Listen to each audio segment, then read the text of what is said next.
Hello, hello, hello, everybody. I'm John, And Justin here. and we're fucking. I fucked it up, but we're the Gore Gore Goblins, Goblins, you dumbass.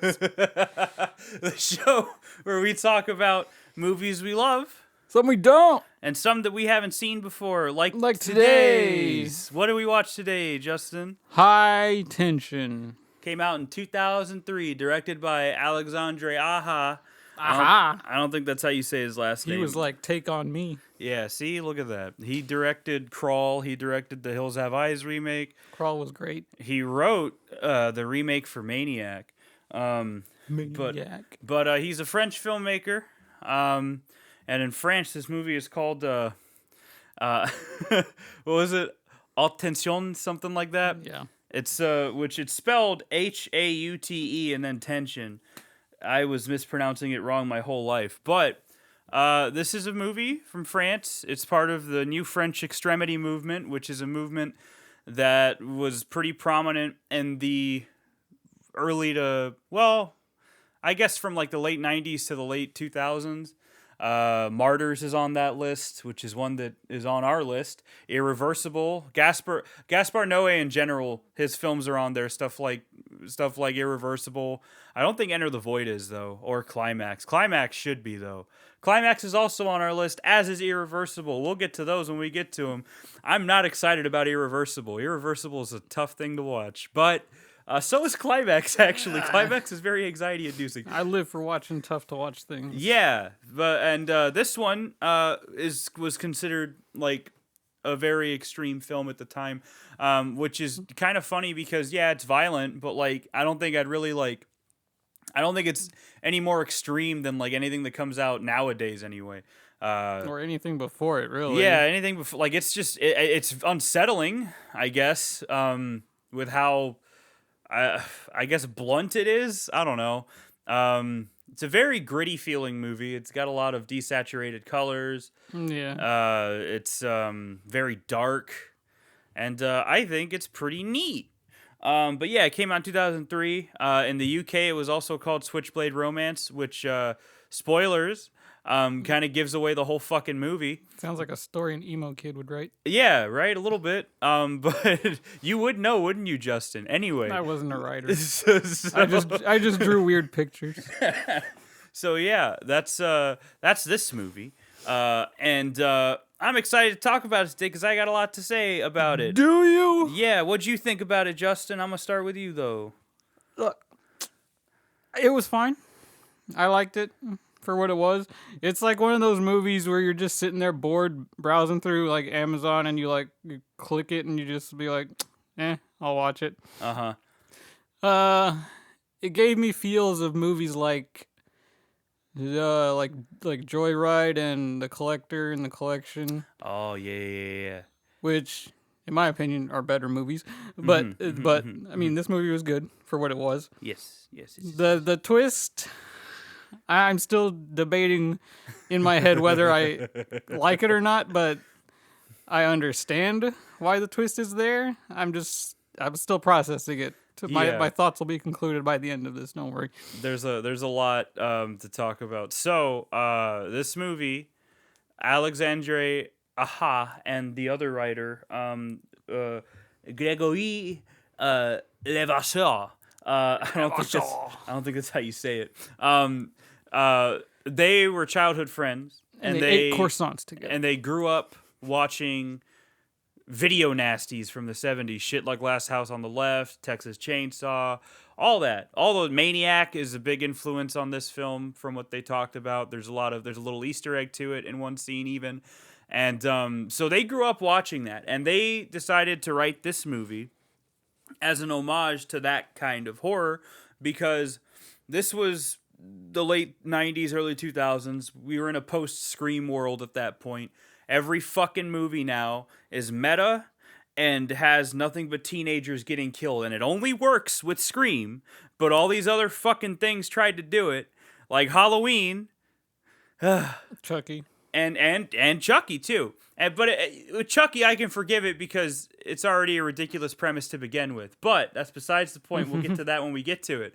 But they kind of wanted to bring it back to this more slow burn, more tense type of horror that's in stuff like Texas Chainsaw and Last House on the Left and shit like that. And personally, I think they succeeded because there's parts of this shit that are very slow. And I rewatched Texas Chainsaw not too long ago, and that movie's fucking boring for like the first fucking 2/3 of it.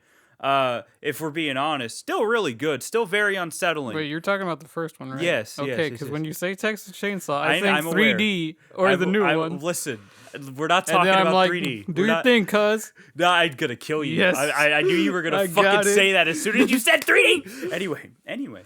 Fun I note have- about Texas Chainsaw 3D. When I went to see it in theaters, I was the only one in that theater. I have a bit of a cough. What a great time. I'm a little angry. That aggravated me. But I think they succeeded in capturing that spirit, that slow burn, tense spirit. This movie is very tense. Even on a rewatch, I still think it holds up pretty okay. To that statement, I kind of feel the opposite. Oh yeah? I feel like this movie blew its load way too early. It definitely. See, I do agree with that to an extent because yeah, it does. It does. All the killings, all the big killings happen very early on in the runtime, and then the rest of it is just a lot of. I don't want to say fake outs, but a lot of more like a cat and mouse type thing. Yeah. And then you get another big kill at the end. See, very big kill at the end. like I said, the entire time watching, I kept thinking about specifically the movie The Collector, because that's what it reminded me of. Uh-huh. Now, you want to talk about a movie with some fucking tension? That movie stressed me the fuck out the first time I watched it. Like, if you've seen that movie, it is ridiculously tense. I guess I'll have to add it. Did I already add that one to the list? Was that one of the ones you gave me? I told you about it, but there's two of them. Okay, that might be why it's not on the list. I don't think. This isn't the tensest movie ever. I'll tell you that. But there are scenes that kind of make me go, oh, this is good. I like this. I like this burn, this slow burn. And there's a lot of that. But yeah, the payoff, it's kind of like the opposite of what you'd expect from a movie like this, because the payoff to those scenes is usually the kills, and those come very early on, like I said before. But regardless of that, I still think they did a pretty okay job. I just think it did blow its load a little early, and that's fine with me. There's nothing wrong with blowing your load early. All right, Kings, nothing wrong with that. Nothing wrong with that at all. Don't feel bad about that. It's still fine. Anyway, but yeah, so they were inspired by those older movies, and they made it in that same vein. That's why they decided to do practical effects and all this other shit. Now, the twist of the movie doesn't work for a lot of people, and that's understandable. But the twist was supposed to be either not in the movie at all or more subdued. So I already said spoilers, but so the movie starts out with Cécile Defrant, which is a very French name. She's in a hospital, and she's like giving a video statement on what happened to her, because you see her and she's like all fucked up and she's got like scars and shit. And she's just repeating, "Nobody will ever come between us again." Yeah. And that's that the scenes in the asylum bookend the movie. And originally the twist was going to be that at the end of the movie everything was going to play out the way she said it was, and then at the end of the movie they were going to bring out a videotape that contradicted all the events that she said, and the movie was going to end like that. That wasn't the initial idea, or that was in the original script. And then I feel like that would have worked better. it would have been less confusing for the audience for sure. I still don't mind the twist, but yeah, It would have been a more punch in the face, like, holy shit. Yeah, it still would have been a pulling the rug out from under you, but it would have made a little more sense. But I think it was one of the producers that was like, oh, why don't you just make the whole like last third of it center around that twist? And then he was like, all right. And I think it was because it had something to do with their funding or something, where the producer didn't want to fund it or some shit. I don't remember exactly.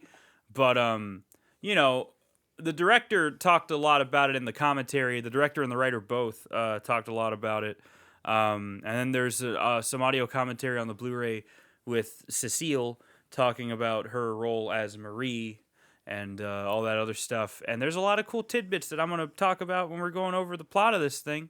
But one of the best features of this movie, I think, is its use of practical effects. You know me, I love my practical effects, and there's some pretty gnarly ones in this one. One in particular that really gets me.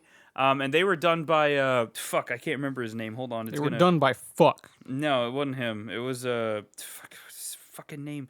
Oh, Gianetto De Rossi, which he was an Italian guy that made a lot of indie and cult type horror movie, or he didn't make them, but he worked as a special effects guy in a lot of those movies, and he even worked on Dune, David Lynch's Dune, which is crazy. And then he also worked on a movie called Zombie 2, which I believe is an unofficial sequel to one of the Living Dead movies, but I don't remember which one. It's an Italian. It's not a notorious one, but it's like a very famous Italian zombie movie.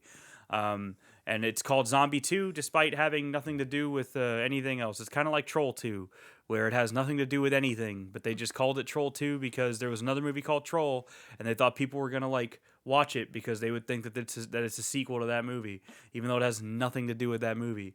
Fun times. I said a lot of things really fast. I'm sorry. But yeah, that's my little intro for High Tension.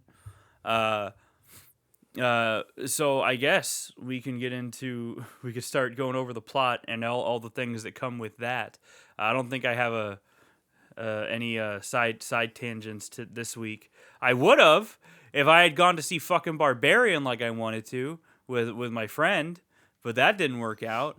Let's go see it tonight. Because nothing goes my way. No, I have work tomorrow. So do I, but who cares? Yeah, but I wake up at 5:30, Justin. You go to sleep at like fucking 7 and then wake up at 2 and be like, oh, what's going on? That's you, all right? That's you, all right? I'm not like that anymore. But anyway, yeah, so like as I mentioned earlier, the movie starts out with Marie in in what looks like just a hospital. You don't know she's in an asylum yet, but she's in a hospital. And she's whispering to herself, nobody will ever come between us. It like pans up and her back is all fucked up and scratched up. Like scratched up, and she's got like a fucking wound getting stitched up. Staples in it and shit. Yeah, that's rough. I don't like that. Ooh. And then you see she's got like a cut on her face and shit. And then she's like, is it recording? And you see there's a camera. There's a camera because they're getting a video confession. Which now watching, after knowing the point of the movie, it all makes more sense. And then this is intercut with scenes of a dream that Marie is having, where she's running from somebody, and she runs into this street. Like, she's running in the wilderness, and she runs into this road in the middle of this wilderness, and there's a dude driving a little yellow Audi, and he and she runs out in front of him, and he almost crashes. And he stops the car and he looks back and he goes, "Suck it, blue." I'm just kidding. He doesn't do that. But he does look back concerned, and then she comes up to the window and she's like, "Help me, help me." And then, he's all like, "Oh, fucking what?" And then she wakes up and she's in the back of a car, and her best friend in the whole wide world, Alex, is driving this car. Alex is a slut. And apparently she's a slut. Yeah, they say that a lot throughout the movie. Well, Marie says it a lot throughout the movie. But then Alex does say something that kind of confirms that. Yeah, we'll get to that. But she's in the car, and, she tells Alex about the dream she just had and about how she was running from herself in the dream. How she doesn't believe the dream she had, which annoyed me because it's like, you can't believe the dream you had. So funny thing about that. Speak English, woman. No, I'm just kidding. Well, funny thing about that is so when this movie came out in France, it was very, graphic, whatever. And then when it came over to the United States, Lionsgate decided to release it theatrically, and they dubbed it in English, and they cut out about a minute of it to make it an R rating instead of an NC-17, and they put it out in theaters. And the dub, the subtitles on the Blu-ray we watched are of that dub, which kind of makes me wish that there was an updated Blu-ray of this movie that had a better translation, because I don't really like dub titles, as a lot of people call them. But I don't think it really affects this movie too much, because there's not a lot of dialogue. But it still irks me a little bit. But that I don't believe shit. That's a product of that, I feel. Side note to dub and sub shit. Anime fans, stop bitching. Sub or dub is fine. Get over it. Oh, he's doing this thing. Okay. So yeah, that is true. I just watched the entirety of Demon Slayer in like 2 days. Oh my so. god. Anyway, yeah, I don't like anime, but I voice it sometimes. That's cool. I like that. I like that part of it, but I don't really take the time to watch it, I guess. I don't know. Subs are cool. I like watching stuff in the original language it was recorded in. Yes, it's fine. But that's just me. English is fine too. But there are really good dubs out there, especially the dubs that my friends are in. Love all of you. Every single one of you. Love you. I'm going to give you a kiss. Mwah. See, there you go. Love all of you. I don't know if they're even listening to this, but that's besides the point. They better be. No. That's besides the point. So she's talking about the dream, and then Alex is talking about I think there's a line where she says that Marie says that she wants to drive, and Alex is like, "What? Like last time?" And Marie's like, "Oh, I was just sleepy." And then Alex was like, More like wasted. And then she's like, "Well, it's not my fault. You went out with some fucking dude and just left me alone." And that's where you get the first hint of like this like bitter kind of jealousy that Marie has for Alex, because they're super best friends, and she doesn't want anybody else to have her except her, and that's the first hint you get of that. And then she's like, and then Alex like humble brags about how unbelievable the guy was. I guess good for her. Glad she's getting it, I guess. But yeah, and then they sing along the French ABBA. I don't know what song it is actually. Hold on. Let me see if it's some fucking song. Might as well have been Dancing Queen because Marie had the time of her life. It might have been, yeah. I hate you. It probably was like some fucking Dancing Queen. That one's for my mom. And for me, I like ABBA. Fuck you. Anyway, so there's it's basically French ABBA, and they're driving to Alex's family's house, who is in the in the countryside in South France, and they're going down this fucking long highway all the way over there. No, you gotta say they're making their way downtown. every fucking time, every episode, every single one. I haven't said it every episode. You said it. You've been saying it, all right? I don't want to hear that. You've been saying it. Anyway, so they eventually go down, or we cut to the country house they're heading to, and there's this shit little kid. I hate children, I'm sorry. There's this shit little kid running around in a cowboy outfit, popping guns and saying bang bang, and he's got a big old dog named Hendrix with him. Pour one out for that dog right now. Because a dog in a horror movie usually never fucking survives. As soon as I saw that fucking dog when I watched this the first time, I knew I was gonna be sad. But anyway, they're the family's hanging out. The mom's like getting her clothes off of the clothesline because they're in the country and they don't have a dryer, I guess. And but they have a phone.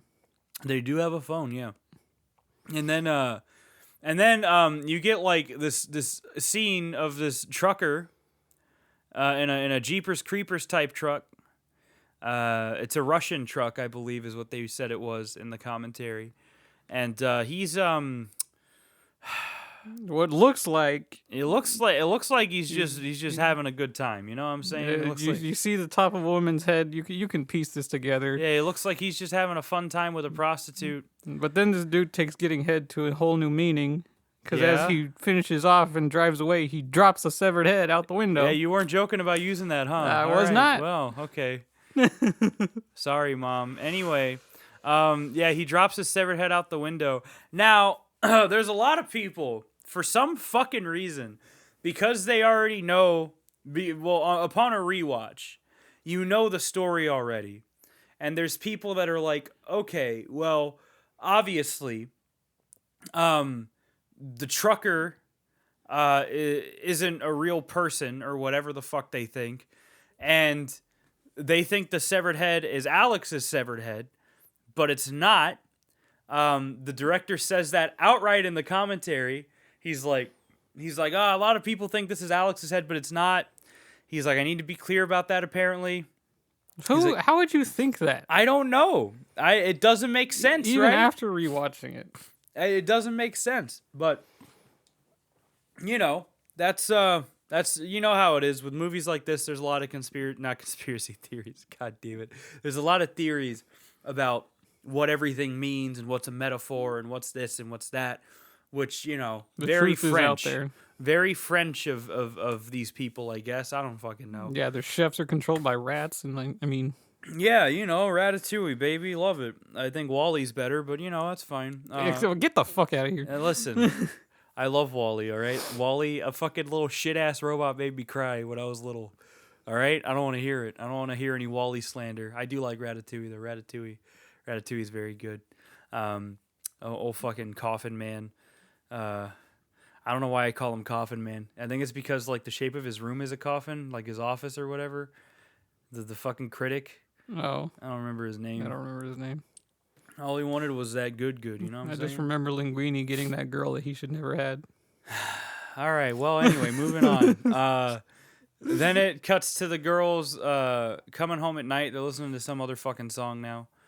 And Marie's driving this time. Alex is asleep. Oh, hey, I forgot to turn my smart speaker off. And Alex sounds very close to what activates that smart speaker. I'm going to need you to turn that off, Justin.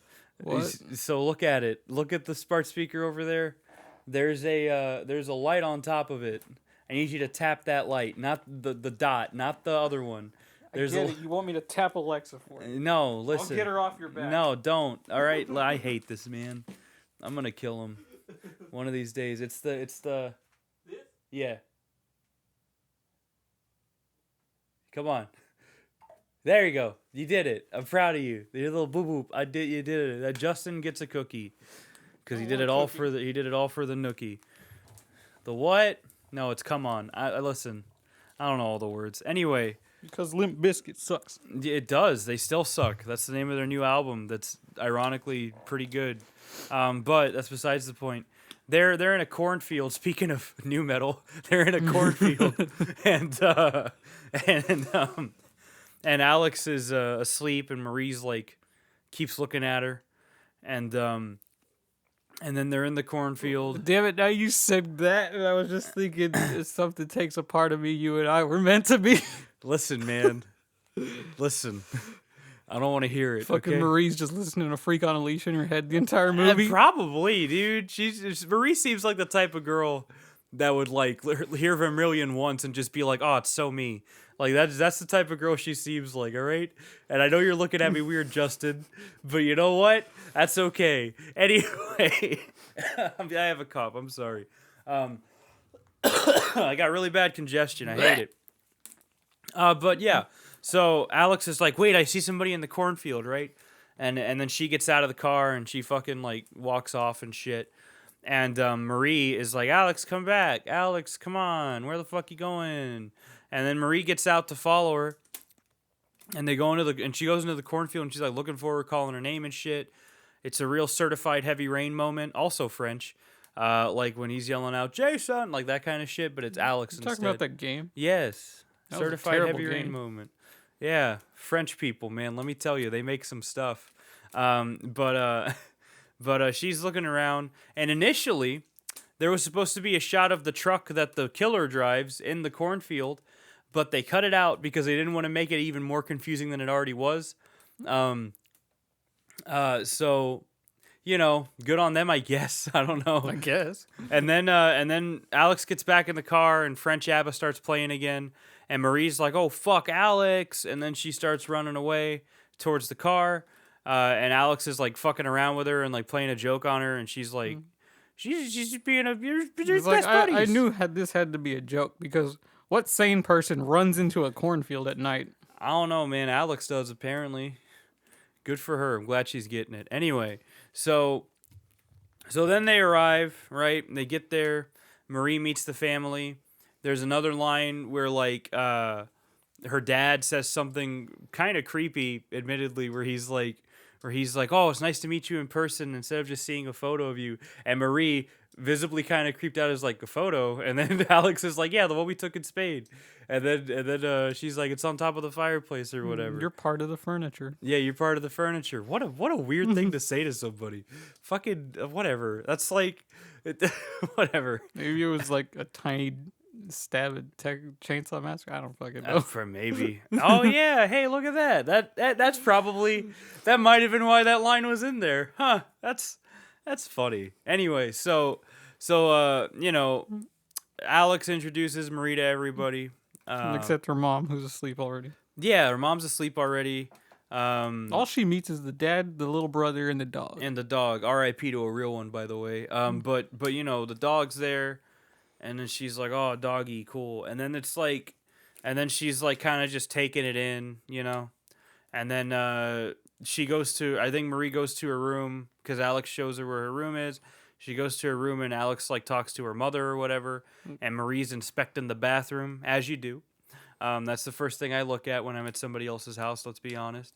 And she's like looking around, and then there's this shot where she opens the mirror and looks inside the medicine cabinet, and then she closes the mirror, and then Alex is behind her, and then they talk for a little bit. And then Alex has like this little like wind up toy of a bear playing drums or some shit, like a snare drum. And she just puts it down and starts playing it. And Justin's immediate reaction was priceless. I like cause the bear that looks fucking creepy as shit. But Justin, how did you react to that bear? Fuck that thing. It's not I don't like it. It's like all the ridiculous, creepy toys that directors or whatever put in kids' rooms in movies that are just like, that would never be in my fucking room as a child. Absolutely not. I don't like that. Like all the clowns and weird shit. It's like, no. Yeah, like fucking my grandma used to have in her fucking room. She used to have like these fucking dolls just in her room, and I hated going into her room every fucking time because of those dolls. I don't like dolls that much. I had like a deep-seated fear of dolls for like a majority of my life. But now I'm built different now, you know what I'm saying? But yeah, so they're hanging out. They're having a good time, having themselves a party, Then Marie is like, I'm gonna go outside and smoke before bed. Oh yeah, first they're talking in like the living room or something. And this is where like Alex is like talking about how like she wants this dude that's already in a relationship. Oh yeah. And Marie just calls her a slut for some reason, not for some reason, but you know what I mean. She calls her a slut, and then she's like what? She's like, I just want to like I have to. She's like his girlfriend's Brazilian. I got to get a tan, and I got to work on my ass because But Alex's reasoning for going after guys in relationships, that's right, yeah, is that they're worth something. If he's taken, he must be worth something. Listen, sis, that is not the case. I don't trust single men.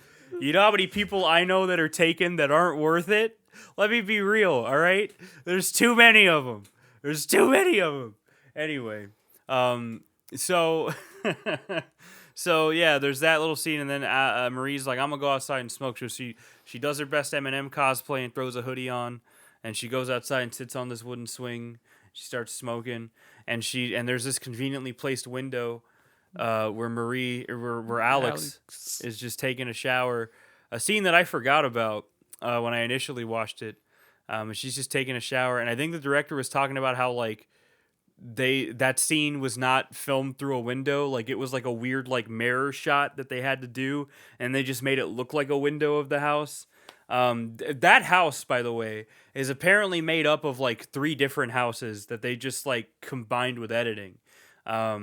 Which it reminds me of Rob Zombie's Halloween, because they did the same thing with that, where that initial the Myers home was like the same way, where it was like 3 different houses all combined through the power of editing, because filmmaking's cool. But anyway, yeah, so she's looking around, She's having a goof. She's having a gaff. She goes inside, and she decides to.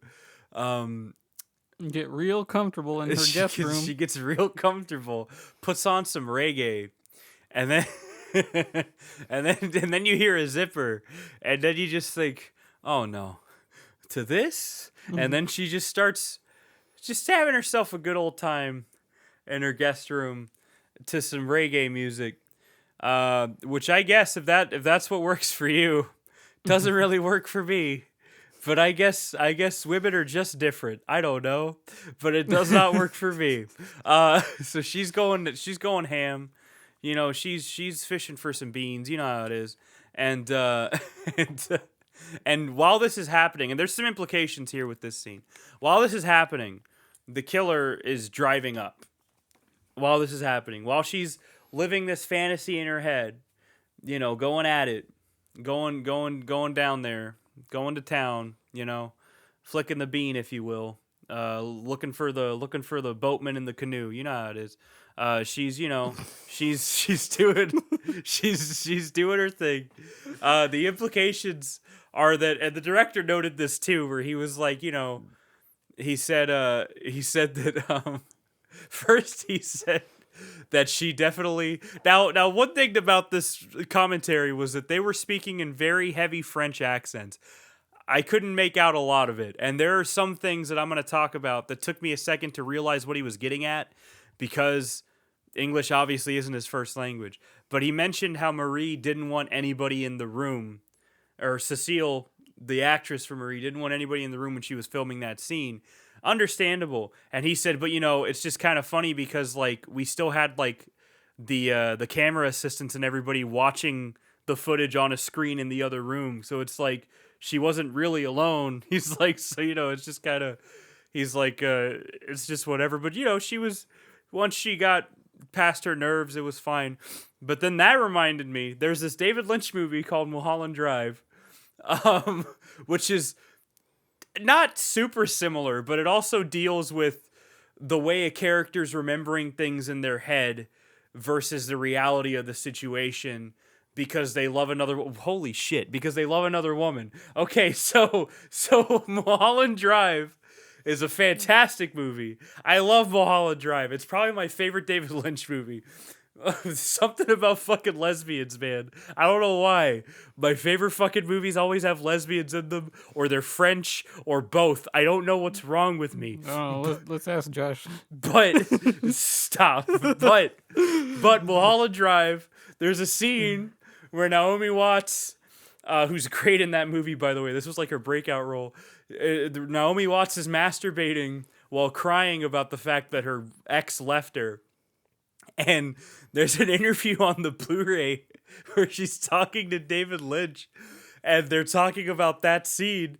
And David Lynch is like a real soft-spoken guy. Like, he doesn't really talk very loud or anything. Like, I love David Lynch. He's a character. He's if you ever watched the Cleveland Show, he's the voice of the fucking bartender or whatever with the big hair, and everybody calls there's a part where they call him Eraserhead, which is a very overt reference to Eraserhead, a movie he's pretty famous for directing. Let's be honest though, who the fuck watched the Cleveland Show?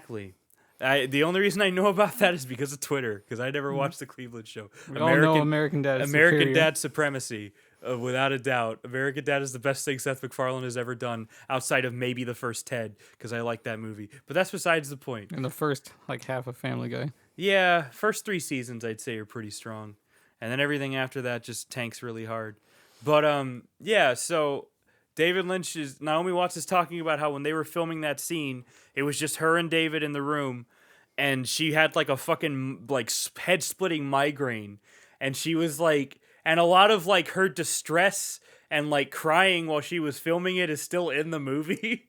Like, and she said, I just remember telling David, like, David, I can't do this. And David was just like talking me through it. It's okay, Naomi, you got it. You just gotta just a little bit more. The camera's coming up and all this other shit. And, but there's a part where they're talking about it. And Naomi Watts was like, yeah, I had a terrible migraine. And David Lynch was like, oh, you did? And she's like, yeah, I thought I told you. And he's like, oh, no, I don't remember that. Sorry. Like, but it's just like such an earnest reaction. But yeah, Mulholland Drive's great. If you haven't seen Mulholland Drive, it's fantastic. There you go, slight sidetrack segment. Yeah, Woo, certified yay. sidetrack segment. Also, side note, I'd love to cover Mulholland Drive, but it's kind of not a horror movie, but it also kind of is, because David Lynch's I mean, movies... this wasn't that horror. Yeah, that's was true. This was more of a thriller than And Grindhouse weird and action. Grindhouse and Hobo with a Shotgun definitely aren't horror either, but they are gory. But like David Lynch's movies always have like this nightmarish feel to them, so maybe I can justify it. I'll figure it out. Eraserhead, it definitely got to do Eraserhead, but that's besides the point. So Eraserhead will take you to the shed. that's not what happens. But anyway, there is a cum pit in Eraserhead though. But What? That's listen. Okay, no more sidetrack. This is how we confuse people. I'm just saying, all right? We need to watch Eraserhead. But Back to the movie. But where were we? Oh yeah, she's going to town. Marie's having fun. She's opening up the deli. You know how it is. The killer drives up. The killer drives up, and she climaxes like right as the killer like gets out of her. I'm already getting ahead of Gets out myself. of her. I'm getting ahead of myself. Right when the killer gets out of his truck, she climaxes, and and then like she hears like she starts all of a sudden she's aware of her surroundings, which I guess if you're really into it, everything kind of tunes out. I get it. I've been there. We've all been there. Anyway, so the killer like starts ringing the doorbell. Well, first she notices the dog barking. Yeah, old Hendrix. Then the doorbell rings, and then the only one to fucking hear it is the dad. I do like that shot. There's a lot of good shots in this movie that I really like. The shots, like the shot of the dad waking up, like I really like that shot for some reason. Like it's just his face, like a very worried, like knowing look on his face. I love it. But he goes downstairs. Hendrix is boofing.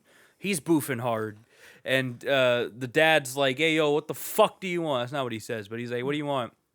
And Marie's looking from up top in her room, out the window, and she sees the killer lift up a razor blade, kind of like the kind that a barber will use on you when he's shaving you. Sweeney Todd style. He brings it down on the dad's head. The dad starts freaking out, understandably. The dog starts attacking the trucker. After he opens the door. Trucker opens the door a la Michael Myers. And then, the dog tries to hurt him, and the dude's like, oh, okay. Gutted. And then he guts the dog. You don't see it, thank God. You see the intestines hanging out. Yeah, though. but I don't think I would have been able to handle watching a dog get killed on screen. Yeah, this ain't Cannibal Holocaust. Yeah, I was going to say, this isn't Cannibal Holocaust. I hate that movie's on our list. But anyway, so... That's the one you hate that I put on the list? Yes, because I don't know any of the other ones. Oh, you know a Serbian film. Well, yeah, but that's, that's so fucking gonzo goofy that I don't know. That one's coming out in 4K. 120 Days. Oh, yeah. That's a movie, huh?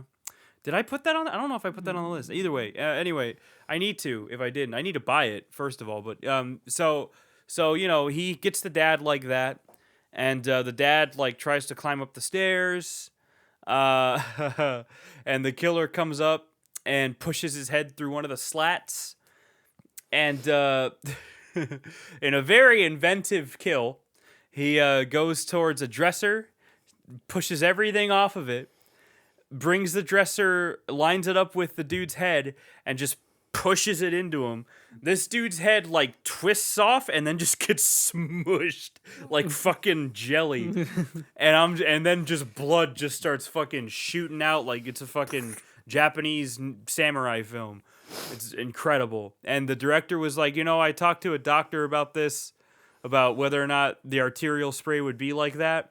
He's like, and one doctor, and he told me yes, but then I watched an interview with another doctor and he said no. He's like, so, whatever. I think it's cool. But there's a lot of blood. I've seen a head come off. In real life, you have, yes. I forgot you went to a lot of those gore sites. It doesn't spray out like that all the time. All the time. All right. Anyway, so it depends how you cut it. Let's stop. Anyway, so around this time, the wife wakes up, and she's like, "Hey, yo, where the fuck are you, Daniel?" and she starts singing Daniel by Elton John, and then Danielle? the little kid comes out, and then the little kid's What like, is it, mommy? What is it? Is not what he says, but he says, "Mommy, what's going on?" And then she's like, Go back to bed. she's dumbass. like, "Nothing much. Go back to bed, you little fucking shit. I hate kids. I'm sorry." Cowboy. Hey, cowboy. And then she and then she goes and she sees her husband's headless corpse. And then there's this other really cool shot that was done by complete accident, where the camera, it's a POV shot, and the camera looks at the killer, and the truck lights are illuminated behind him. And I think they were going for like a silhouette shot, but what ended up happening was the ring light that reflected off the camera lens, like perfectly in circular, like circles out the killer in that shot. And I think that's a really cool fucking shot. I'm glad they kept it in the movie. The dog's body wasn't on the floor anymore, though. Oh, that's cool. I didn't even notice. Anyway, so the killer starts going after her, and he starts cutting her up. He starts slicing and dicing. He's Mike Tyson. You know how it is. So It's like Leo cutting the pizza at the beginning of Ninja Turtles. yeah, just like that. I know what you're talking about. So meanwhile, Marie's like, Never pay full price for late pizza. true. That's just a rule to go by in general. Honestly, even if a bunch of mutant turtles didn't tell me that, I would still say that. Yeah. So Marie starts freaking out. She sees that there's a phone on top of like this wardrobe, and she's like, "Oh fuck!" So she grabs the phone, but it's not plugged in. So then she's like, "Okay," and she follows what she thinks is a phone line to the wall behind the wardrobe. She tries to start moving the wardrobe, but then she hears the killer creeping up, sounding like Mr. X from Resident Evil 2's remake. Because all you hear are his boots and his breathing, which is something that the director insisted on. He said that he wanted it to be like, he said that's all you wanted to hear. You don't really see the killer's face in full. He's like, you just hear the boots and the breathing. He's like, that's what I wanted. Boots and cats. Cats. And so yeah, you know, the whole house segment just made me think of Halloween. yeah, and that's another influence on this movie too. I am inclined to agree with you 100% on that it does feel like Halloween. Different weapon, but same brutality. And so he's walking, and so then He's Marie makes it look stalking. like nobody's in that room. And there's a fake out where you think she hides in the shower, but or the bath, I guess. But the killer walks into the room. He looks around, feels under the faucet in the sink, feels it wet, and he's like, Somebody's been here. And then he looks in the bath. Nobody's there. He goes to the bed. He lifts up the mattress. Nobody's there. And then there's this cool shot under the bed where you see the killer's feet walk away, and then you just see Marie like under the bed, like panicked. She like unfolds her legs too because Yeah, she's curled up into a ball. She unfolds her legs and she's like fucking panicked as shit. And I'm like, ooh, this is cool. I like that. And she's like trying not to breathe too loud or anything. And the killer stops for a second, looks around the room some more, and then he leaves. Well, he closes the door, then stands outside of it for a second to listen to see if anyone moves. Because he's like, I know somebody's in here. Yeah. Killer is always one step ahead of Marie throughout the film, which is another hint at the twist. But so then the killer fucks off and goes somewhere else. I think he goes to Alex's room. And she's sleeping with earplugs in. Classic mistake. And the killer wakes her up by caressing her with the blade. And he starts tying her up. Marie hears all of this. And she manages to move the wardrobe, only to find out that it's a plug for the TV that's behind the wardrobe.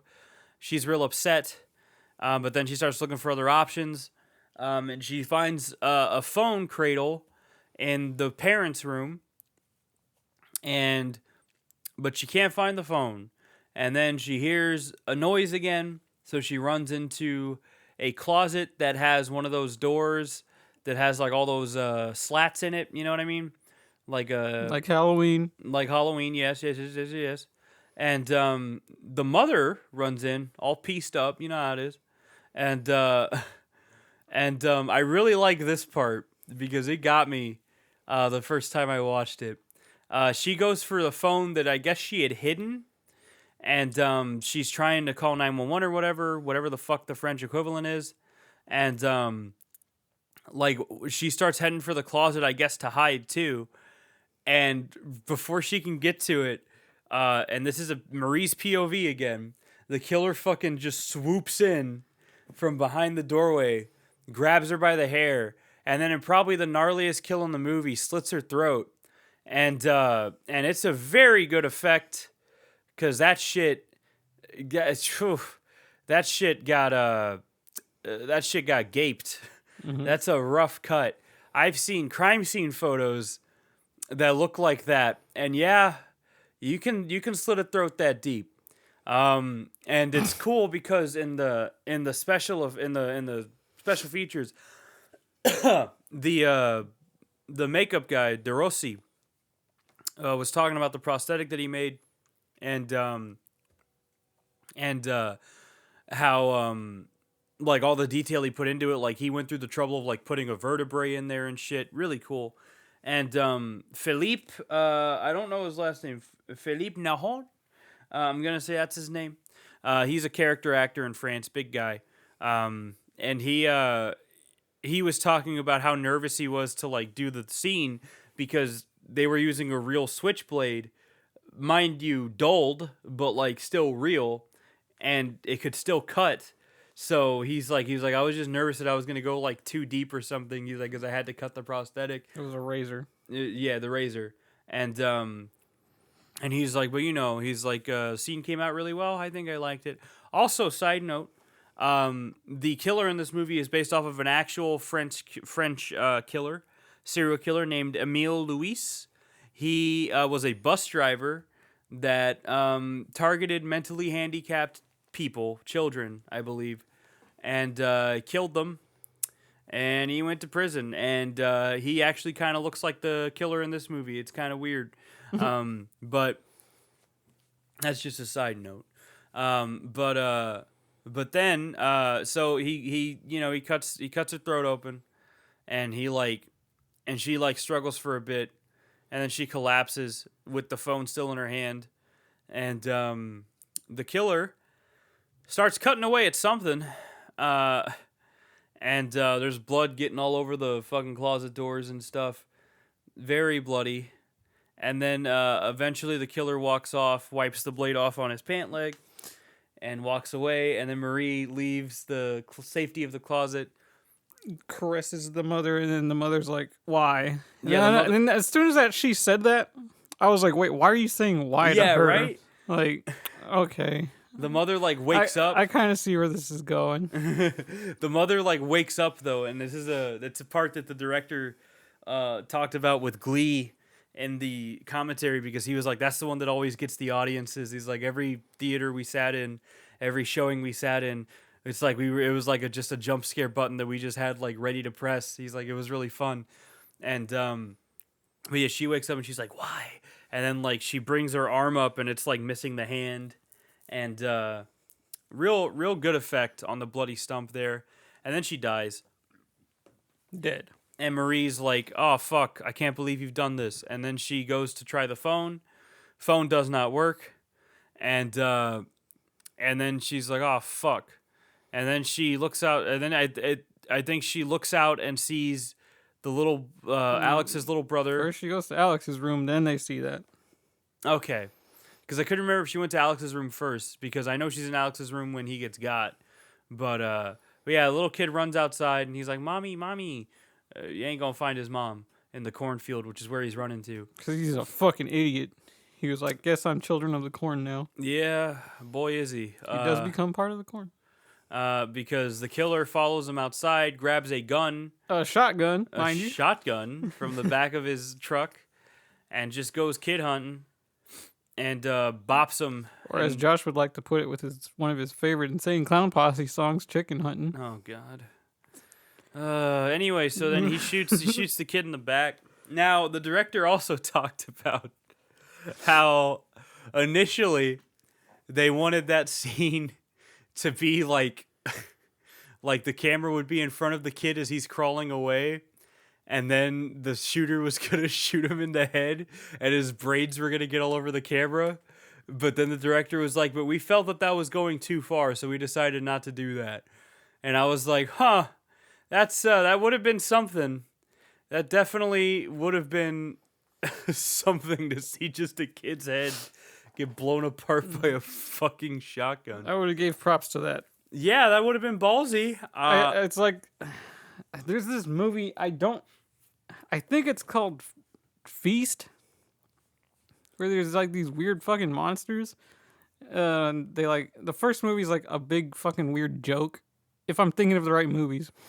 But in one of the sequels to it, this woman like loses her baby down a street or somehow, and the main guy goes in to get it, and he's like, "Okay, I got the baby, so I'm running." And he's like, "Well, I'm not gonna make it." And these monsters are attracted to whatever's making the most noise, so he just chucks the baby in the air. I mean, that is a prime survival technique. And it lands, just splatters, and then the monsters just eat it. Like, I think that's the most offensive child kill I've seen, aside from what happens in the Human Centipede 2. Yeah, I don't want to think about that. There's also a scene in Crossed, which is a book, a graphic novel written by Garth Ennis, the writer of Preacher and The Boys, where this little girl gets ripped in half by the Crossed, which are just insane people. She gets ripped in half vertically by the Crossed, and that is fucked up. But that's Crossed for you. Garth Ennis was just like, hey, I'm going to see if I can write the most depraved shit I can think of. I want to see how much I can get away with. Well, that's like Rawhead Rex, too. Yeah, actually, yeah. It's exactly the same thing. Yeah, that's something, huh? They wanted to see how far they could go with this movie, too. But I think they didn't go far enough if they stopped at killing a kid. But anyway, so the kid dies. Alex is crying her eyes out. She's not happy. Marie's like, I'll get you out of here, Alex. I'll help you. Don't worry. Don't you worry, girly. Oh, I'm yawning. Anyway, so then Marie goes to the kitchen to look for a phone. She sees that the line's been cut. Oh, no. So then she grabs a knife and she decides to go outside while the killer admires the decor of the home. And he sees a family photo of Alex with her family, and he decides to cut he decides to cut her head out of the picture and save it for later. Because he's going to put it on his rearview mirror. Now we know this dude likes head. Yes, I hate you. Anyway, so then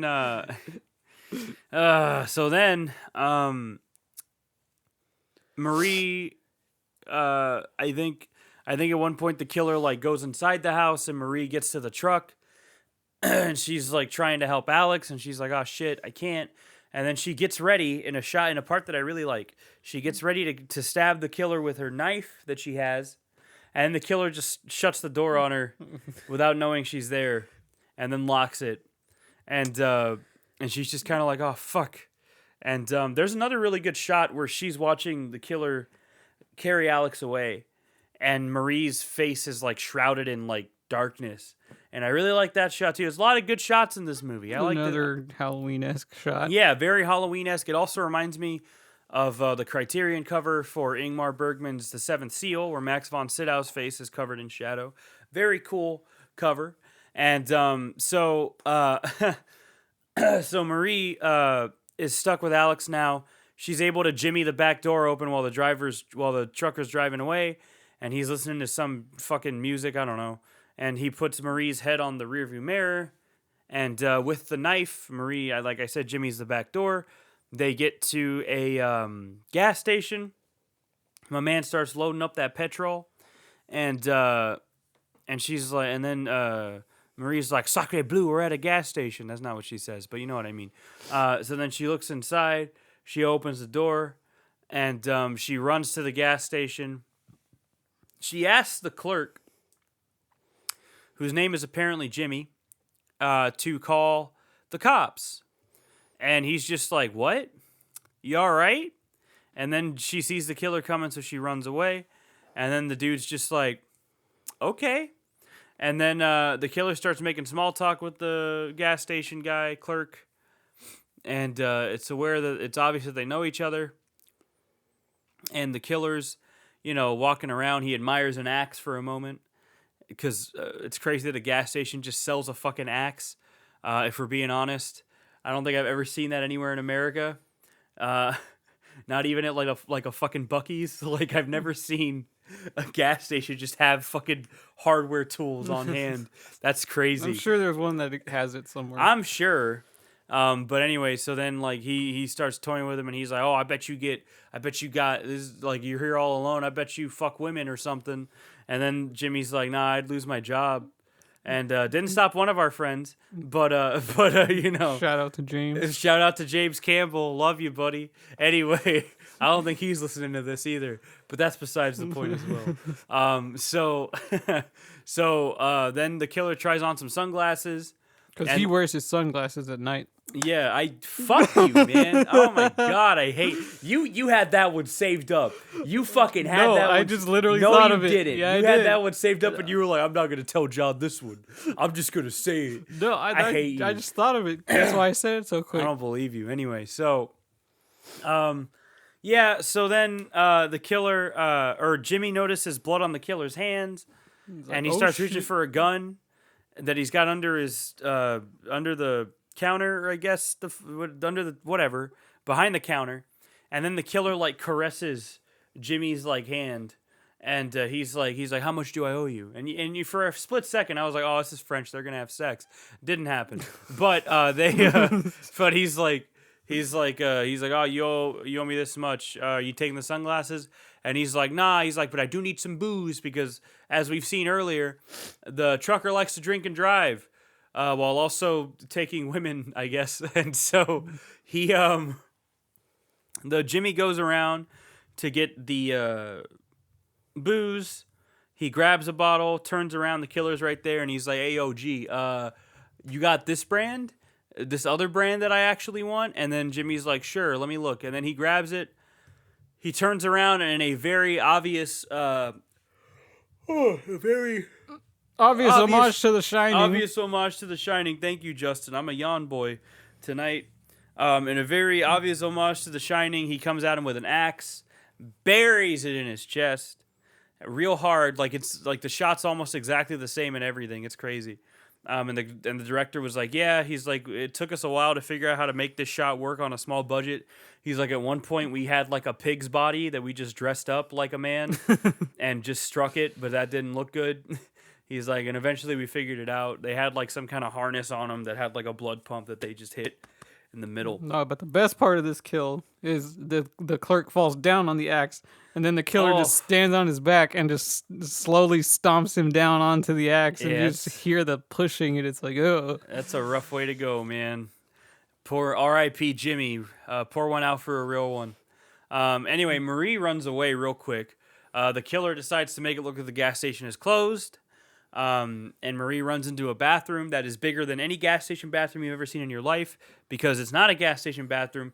It's actually the bathroom of, I think, a public transport system. I was going to say, it looked like a train station bathroom. Yeah, it's a train station bathroom, because the director was like, Alexandre was like, yeah, I know this is bigger than any other like gas station bathroom. He's like, but I wanted it to be a big bathroom so I could heighten the tension in the scene. And so that's what they do. High tension. No. They heighten the tension. Exactly. Yay. They heighten the tension in that scene where the killer goes stall by stall. And then you find out that Marie is actually hiding in the boys' bathroom. Killer goes into the boys' bathroom, takes a leak. And Marie's like just in the bathroom crying and shit. And this is apparently another homage to Maniac. I don't know because I haven't seen it yet. I've only seen bits and pieces. I know Maniac's a very notorious exploitation film.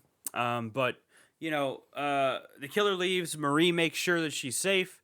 She gets real happy when she realizes she is. And there's a part where she's, like, washing her face and drinking water out of the sink. And when she looks up in the mirror, I was half expecting the killer to be there, but he was not.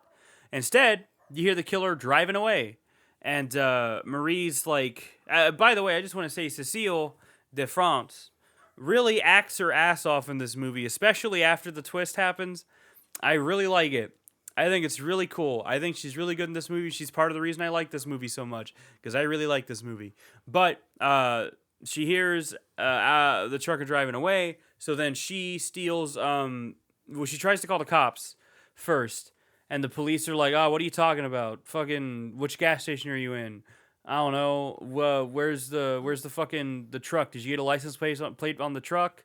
No, I didn't get a license plate on the truck." And they're like, "You know how many trucks are driving around right now at night, in the middle of the fucking night? You silly." And then Marie's like, "Nah, I guess I don't." And then so then she takes the gun, and she takes Jimmy's keys and drives his car. Jimmy has a Confederate Confederate flag license plate, which is very weird for somebody that lives in France. Well, it's the South France. It's a good point. But it's a good point. But so then she drives away, and then we cut to the killer pouring alcohol on Alex and threatening to drop a match on her. He's just like toying with her, basically. And then he's listening to Muse, as any good serial killer does. He's listening to Born Again, I believe. AKA Happy Radiohead. Muse is Happy Radiohead.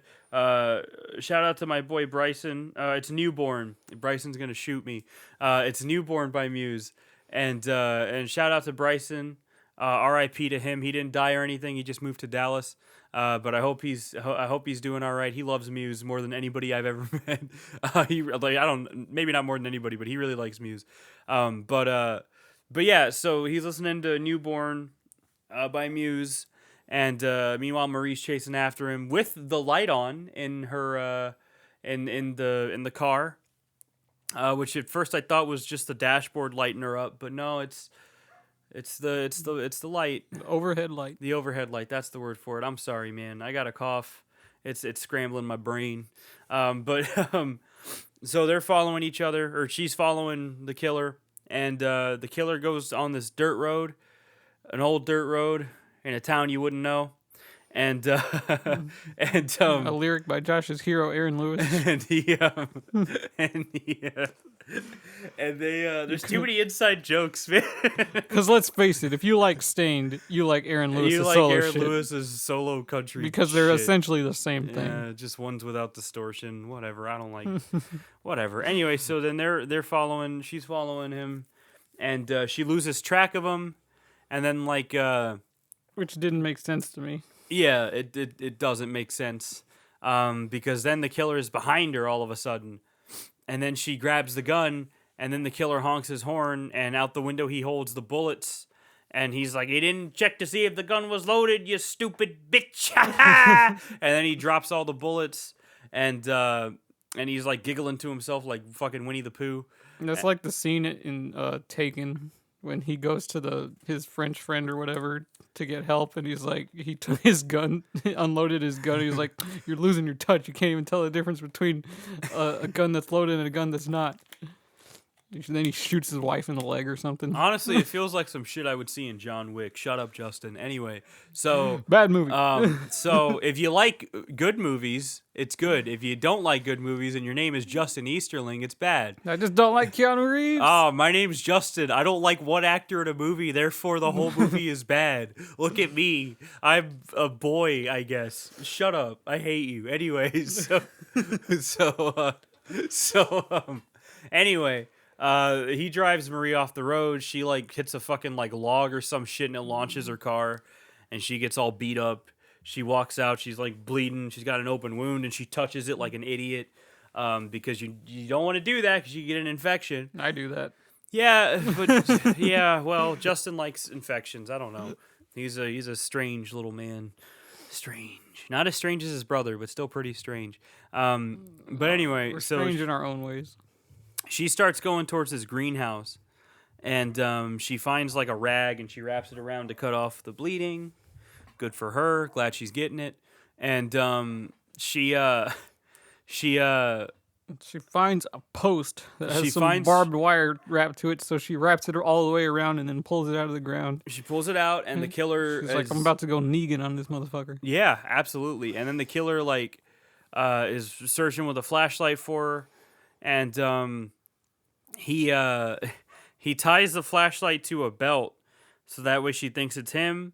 Marie goes up to it and he's not there. He comes up behind her with plastic wrap and starts manhunting her, and very uncomfortable to watch. He gets her down, and he starts caressing her body with the blade, and and then he starts saying, "Oh, Alex turns you on, doesn't she? She turns me on too."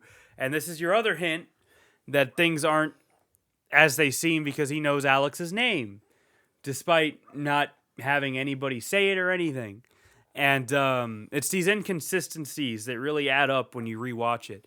And he starts putting his gross ass fucking fingers in her mouth.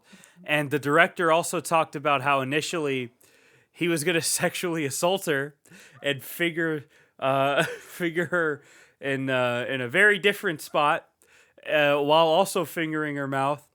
And he said, but we figured that would be going too far. Thank God, because that would have been extremely uncomfortable. I mean, the amount of time he had his fingers in her mouth was just still uncomfortable anyway. Yeah, it could have been much worse. And then she's reaching for this. She's reaching for something. She grabs a stone, hits him on the side of the head, gives him tinnitus, and then he's bleeding. And she stands up, gets the barbed wire, and just starts fucking whacking him. And I mean whacking him hard. And it makes him look like Chucky and Bride of Chucky. And he starts hitting it, or she starts hitting it, hitting him over and over again. And then he falls onto like this wrap. And it was very cold that night. It was very cold while they were filming all these upcoming scenes. And the fake blood that they were using was sticky. So, not helped at all by the cold. So, when she's taking the plastic off, it's like sticking to his face, and she almost has to like put effort in it to pull it off. But she's checking to see if he's breathing, and she has like this crazed, like panicked look on her face. And then she's like, "Oh, he's dead, cool." And then he just fucking grabs her by the throat, and then she grabs the wrap and strangles and smothers him with it. And after she kills him, she lets out a scream that's so intense that you don't even hear it at first because her voice is gone. And then you hear her scream, and then we cut to the gas station. And the cops have arrived at the gas station. They're examining the scene. And this is where it loses a lot of people, and I'm excited to talk about it. Oh boy. So they're at the gas station. They're checking the footage. And they're watching the footage of Jimmy getting the booze. You don't see the killer at all. But what you do see is Marie come up with an axe and shining the Jimmy. She shines the Jimmy. And she kills him, and she lets out this like sigh, and then she looks at the fucking camera, and instantly I'm like, I love her. I love her. I love her. I love her already. I love a woman that can kill me, and fucking Marie is definitely one of those. Also, she becomes completely unhinged at this point because it cuts back to you could say she's coming undone. Yes, absolutely. The new metal motif going strong, baby. Yeah. She's coming undone, and and she goes to Alex, and Alex is like visibly like, get the fuck away from me. And like Marie's like unchaining her and stuff, and like caressing her and shit, and she's like oh like nobody will ever hurt us again, nobody can ever hurt you again, he's dead. And then she like gets the gag out from Alex's mouth, and then Alex is like, get the fuck away from me, like you crazy bitch, you killed my family. And then you get little flashbacks showing Marie killing the family, pushing the drawer, cutting up the mother, shooting the kid in the back, bopping him real hard. And then Marie's like, what are you talking about? I killed him. Like, it's fine. Alex is like, you're crazy. I'm gonna cut you to shreds, whatever. And then Marie's like, no. She's like, we're fine, Alex. Nobody will ever hurt you again. And then she cuts Marie across the face, stabs her in the stomach, and Alex starts running. She starts hauling ass. And then it cuts back to Marie, and she's the killer. And she pulls the knife out of her stomach, and he throws it down. By the killer, we mean she's the guy again. Yeah, Felipe, fucking the trucker. She's the trucker again. That I should have stressed that. She's the trucker again. She pulls the knife out, and she goes for a chainsaw, or like I think it's a concrete saw, in the passenger side of the truck. She takes that, and she starts saying, you won't get away from me, you bitch," or whatever. And she starts doing a very Leatherface type run towards... I'm going to take care of you, Alex. And I'm going to take care of you, Alex. And at this point, the dialogue from the killer becomes very reverbed and echoey. And I like that touch, let's be honest. And so he's chasing after her, and the director specifically said this is a big homage to Texas Chainsaw, and that's why we brought back Felipe for this scene. He's like, because Marie with the chainsaw would have been menacing, but like we just wanted to bring Felipe back because he's such a great actor and all this shit. And so he's running, and then there's another shot where you see Marie chasing her with the chainsaw and saying, I'm going to take care of you, Alex, whatever. Alex then mimics the opening dream sequence with Marie and runs out into the road. Same dude in the yellow Audi. He swerves off. Alex goes, let me in, help, please, she's coming. And the trucker runs out of the woods into the road. He jumps on the back of the fucking car, gets to the front of it, and starts hacking through the windshield. Now, similar to Evil Dead, which we're going to get to when we get to that, but similar to Evil Dead, everything in this scene was real because they had a low fucking budget. They couldn't fake anything here. It was a real chainsaw, a real car, and a real windshield. And he said they had to be very careful to not fuck it up because they only had one take. So he's going after the windshield and breaking it and shit, and then he starts cutting into the driver with it, like basically disemboweling him, blood's going everywhere. That's a real fucking saw going into a blood pump that's shooting blood out everywhere.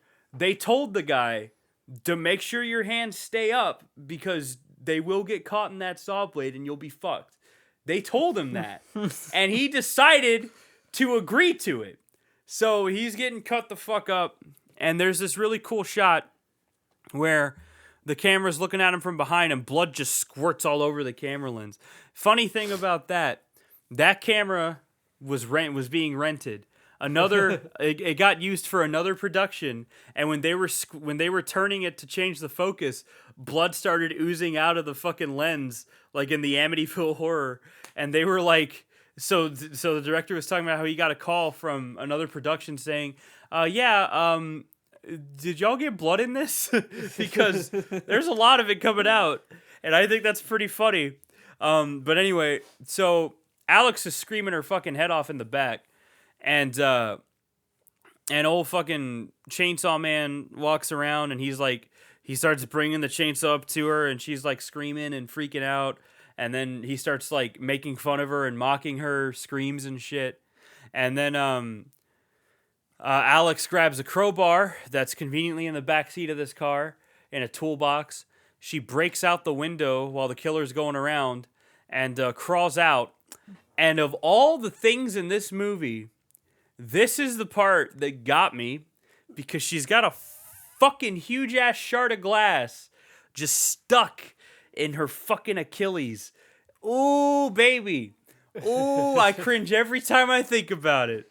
Ooh, I don't like it. I don't like it at all. And then she fucking pulls it out. Ooh. It's like the guy jumping off the cliff in, what was it, Midsummer? In Midsummer. Oh, I hate it. His knees just... Oh, I hate it. So why would you Jesus jump? Why would you do that? Why? It's just like when Styx has the fucking bamboos in his fingers in Daredevil Season 2. It's like when George Clooney's getting his fingernails ripped out in Syriana. I hate it. I hate it. I hate shit like that, dude. Oh, fucking gross. Oh, anyway. Alex starts crawling away backwards. and the killer's coming up to her with the chainsaw, and he's like, you really know how to get a girl going, you little slut. And then she's like holding the chainsaw up to her, and he's like, you don't love me, do you? You don't love me, right? And then like he basically coerces Alex into saying that she loves her, because then the killer puts the chainsaw down, and then he goes, he kneels down, and then it's Marie again, and they reenact the title of their favorite Typo Negative album, Bloody Kisses, and she starts kissing her, and like really, really savoring the moment. And then Alex takes that crowbar that she got and drives it right through her fucking chest, out the back. And this is when Marie kind of goes into a catatonic type state and just starts saying, I won't let anybody come between us again. I won't let anybody come between us again. And then it fades out to the hospital again. And this time you see that Marie is in handcuffs. And there's a... I guess, is it a two-way mirror? I think it's a two-way mirror. Because I always want to call it a one-way mirror. I don't know why. There's a two-way mirror, and Alex is on the other side, like looking at Marie, and she talks to somebody off screen and says she can't see me, right? And when she says that, Marie starts looking over, and then she kind of smiles, and in a last shot that I admittedly really like just because of how creepy it is, she puts her hands out. And I'm just like, oh, that's good. I like that. I like that a lot. So there's another thing the director said specifically when he's talking when the trucker turns back into Marie while she's kissing Alex. Specifically that he said it's like the Prince and the Frog. Now I didn't know what the fuck he was trying to say because English again isn't his first language. What I realized he was trying to say was that this is all Marie's fantasy in her head, like. And that's why he's saying it's like the Prince and the Frog, it's ugly and beautiful, whatever. And so to me, this movie isn't so much her recounting. I mean, I think part of it is her recounting the story to like a police unit or something. But I also think it's just her replaying the story in her head over and over again. Because what gets a lot of people is, why does she turn back into the trucker? Why is the truck even there? Why does she kill the gas station guy? Like all that shit. And I think that she's just replaying the sequence of events in her head over and over again while she's in this asylum. And for those scenes specifically, it's like the reality of the situation is clashing with the fantasy of the situation that she has in her head. Because in her head, she thinks she's Alex's like savior. She thinks that she's taking care of Alex and protecting her and all this other shit because she loves her so much. And so I think it's just it's an unreliable narrator very clearly. And she's just like replaying it in her head over and over again. Also, the director said that that the lesbian aspect of the story wasn't something he ever really considered. He's like, to me, he's like, I think that this is just like a friend of hers that she's like very possessive towards, that she just loves more than anything. He's like, he's like, so I wouldn't really consider it like a lesbian story. He's like, I would consider it more like, just she's just crazy and possessive over this one person. And I'm gonna be honest, that's fucking scary. Somebody loving you so much that they kill your whole fucking family and try to like coerce you into loving them. That's fucking horrifying. I hate that. That is like so fucking scary to me for some reason. But yeah, I think the twist gets a lot of flack, and it could have been done better for sure. But I think it works pretty well. I think what saves it for me is Cécile de France's acting, because she fucking acts her ass off in this movie. I love her in this movie. She's very, very good in this movie. All the fear in her face, and then when she just becomes unhinged and crazy, all that shit. I love it. Love it, love it, love it, love it, love it. Also, I forgot to mention earlier, this movie got a lot of flack.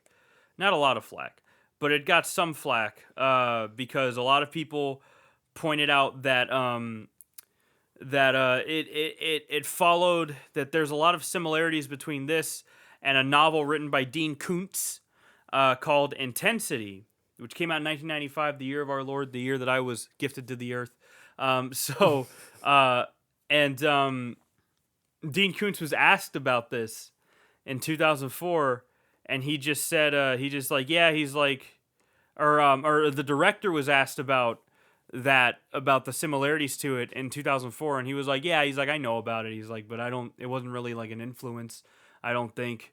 It might have been like a subliminal thing, maybe. But then Kuntz stated that he was aware of the comparison but would not sue because, and I quote, because he found the film so puerile, so disgusting, and so intellectually bankrupt that he didn't want the association with it that would inevitably come if he pursued an action against the filmmaker.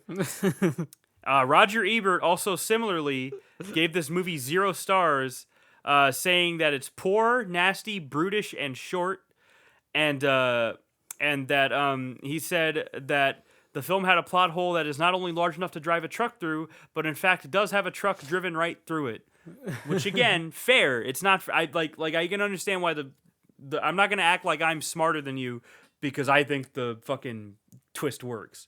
I can see why it would turn some people off, but also at the same time, I love these fucking surreal, nightmarish fucking type movies that don't make sense. David Lynch's movies are all like that, not to compare this to those, but David Lynch's movies are all like that, very nightmarish, very metaphorical. A lot of shit doesn't really make sense. And this movie, honestly to me, came out in 2003, is way fucking ahead of its time. Because nowadays you have A24 putting out a lot of slow burn elevated horror movies that have twists that aren't unlike this, that pull the rug out from under you, that make you go, huh? Like shit like that. This to me feels like that kind of fucking movie. And I think if it had come out today, maybe the reception would be a little warmer towards it, because at the time I don't really think audiences were ready for something that had a pull the rug out from under you moment like this. That's my personal take, though. But again, I like shit like this. I like shit that's fucking weird, and I guess I just like bad movies sometimes. I don't know, guys. I like Halloween 2, Rob Zombie's Halloween 2, more than Halloween 2.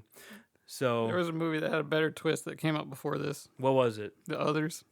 Yes, The Others also had that kind of fucking twist too. That's right. But it was executed way better. God, I haven't seen The Others in so long. I forgot about that. That's the only movie with a gigantic twist that has ever been made me be like, what the fuck? Yeah, the other one that had me like that was The Prestige, which is my favorite Christopher Nolan movie. Inception's bad. You heard me. Anyway, I'm not gonna argue with you on that because The Others does have a very fantastic and twist. I guess The Sixth Sense. Sixth Sense has a very good twist But too. I don't like that movie. That's fair. But like I remember reading a review for this from IMDb that said Toby Hooper and I think Wes Craven would be proud of this, but unfortunately so would M. Night Shyamalan. And they gave it like a 9 out of 10. And they were like the twist is really fucking weird. He's like, but I kind of like it. I think it works. Whatever. I am inclined to agree because I don't know. I just really like this one. I liked it a lot more than I thought it would. I don't know if knowing about everything before watching it helped, because I did know everything about this. This was like one of the movies that I would look at when I was looking up stuff like about martyrs and stuff specifically. My one of my good friends had watched it already. My good friend Kale. And he had already watched it, and he said, yeah, he's like, the twist doesn't really work for me. And I was like, yeah, I don't see how it would make sense. But then in watching it, I was kind of like, oh, okay, I think I get it. And that works for me. And ever since I watched it that first time with the commentary, I couldn't stop fucking thinking about it because there are images in it that I really like. I think there's some pretty good moments of tension. Again, it's not the best example of these things, but I think it's good for what it is. I really enjoyed it quite a bit. And I think that might be all I have to say about it. Is there anything you'd like to add, Justin? Well, I guess ultimately I don't care for this twist. Mm-hmm.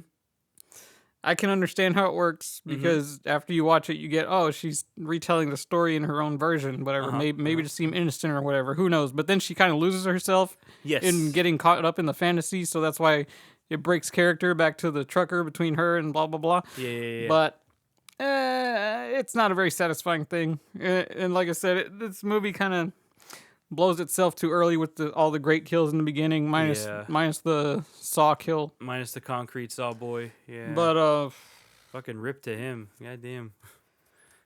but I give it a pass because the gore was great. The practical effects are always a win. Acting was good. The way the movie was shot was great. All the little nods and shit to other movies is appreciated. Yeah. Overall, it's a fun movie. Yeah, it's funny because the director also said that like the plot isn't so important to him. He's like, and I think that's why he made that concession to do the twist the way it was in the movie as opposed to how he originally wanted to do it. Because he's like, the plot isn't what's important to me. He's like, again, what's important to me is kind of bringing back that old school feel. He's like, in the tension. He's like, that's why it's called high tension. And haute tension actually means high voltage in France. In France, that's what I said. In France, it means high voltage. And there's another thing it means, but I can't remember what it is right now. But the director said it at the beginning of the commentary. But yeah. And again, I mean, there's a lot of movies that I like just based on like how they make me feel. And I think this is one of those movies where it's not like a technically sound movie. It's not a perfect movie, but it makes me feel a certain way, and I dig it for that reason. So yeah, I recommend it if you like the same kind of fucking off the wall weird shit that I do.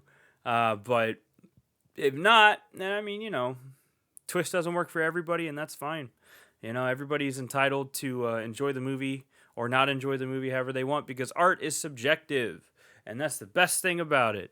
That's what I love about it, is that Justin and I can watch the same movie and have two completely different takeaways from it, and that's awesome. That's what I love about it.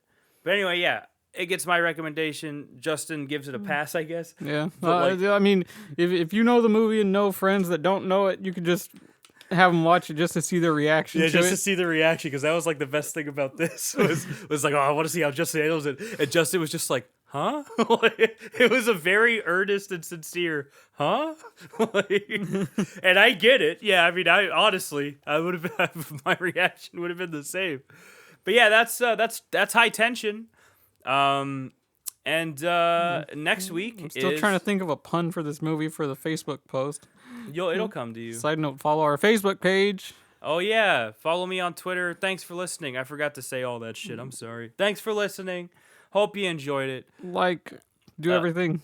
Do everything on. Go subscribe to YouTube. Do it on YouTube. Do it on fucking Apple. Do it on Spotify. I don't give a shit. Everywhere. Just do it. Follow me on Twitter at Mustachio Cage.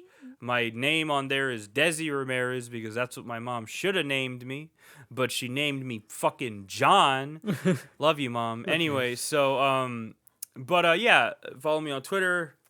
Follow our Facebook page that our lovely co-host Justin runs, where he posts about the show, I guess. Yeah. I don't know where I was going with that.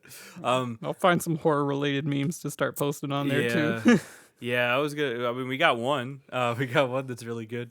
But yeah, so that's High Tension, 2003, directed by Alexandre Aja, and we'll be looking at some more of his movies in the future. When we cover Hills Have Eyes, we'll definitely look at his remake. We'll definitely cover Crawl at some point. Crawl. So yeah, and whenever we cover Maniac, we'll look at the remake that he wrote. What are we doing next episode? Us, directed by Jordan Peele. Us. I'm looking forward to watching this one again. I have not seen it since I saw it in theaters. I watched this before Get Out, which is why I think I like it, because a lot of people compared it to Get Out, and they didn't like it as much as Get Out. And that's fair, but I think all the movies that Jordan Peele has put out are of equal quality, and I like all of them, and that includes Nope, which is also kind of a horror movie. Feels more like Jaws than anything else, but it definitely has some moments that are not comfortable to watch, but it will cover that one when we get to it. Us is next week. next Monday, most likely. And I look forward to talking about it. I think it'll be Justin's first time watching it. Yep. Yeah. So thanks for listening yet again. We're getting our views are going up a little bit on YouTube. I think every episode has like at least 15 views. At That's least. very cool. I am very happy that people are discovering us little by little and watching this shit, or listening to this shit. Not watching it yet. That'll come eventually, but I gotta somehow fucking win the lottery, I guess, in order to afford everything I want in order to make it how I want. But we'll figure it out. We got baby steps. We're making our way. We're committed. But if it wasn't for the people that were already following us, we wouldn't even have a fucking pipe dream, you know? Is that the term? I don't know what it is, man. I don't speak English sometimes. Anyway, thanks for listening. Stay green, stay gory, I guess. Yep. Be a goblin. Don't forget to mess around with your beans later. Sorry. Don't forget to get some sleep tonight. Bye-bye, everybody. Bye.